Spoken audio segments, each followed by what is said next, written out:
টাঙ্গাইলের দেলদুয়ার উপজেলা পরিষদের সম্মুখেই অবস্থিত দেলদুয়ার জমিদার বাড়ি, যা টাঙ্গাইলের একমাত্র মুসলিম জমিদার বাড়ি।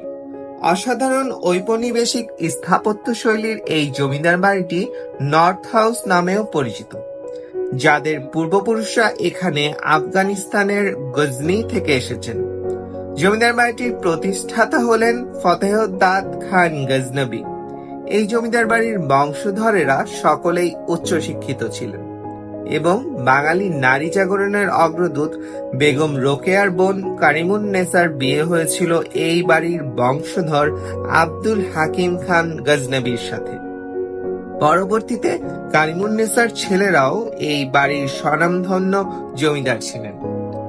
চারদিক দিয়ে দেয়াল বিস্তৃত একতলা বিশিষ্ট জমিদার বাড়িটি ঔপনিবেশিক স্থাপত্যশৈলীর আদলে তৈরি।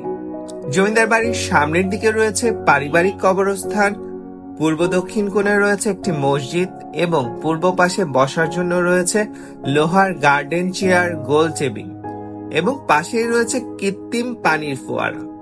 বাড়ির পিছন দিকে রয়েছে আমবাগান এবং বাগানের মাঝখানে রয়েছে টালির দোতলা শেড। ধারণা করা হয় এটি ছিল বাড়ির মহিলাদের জন্য আড্ডাখানা। ঢাকা থেকে টাঙ্গাইলগামী যে কোনো বাসে চড়ে পাকুল্লা বাইপাসে নেমে সেখান থেকে অটোরিকশায় মাত্র 10 টাকায় ঘুরে আসতে পারবেন এই জমিদার বাড়ি।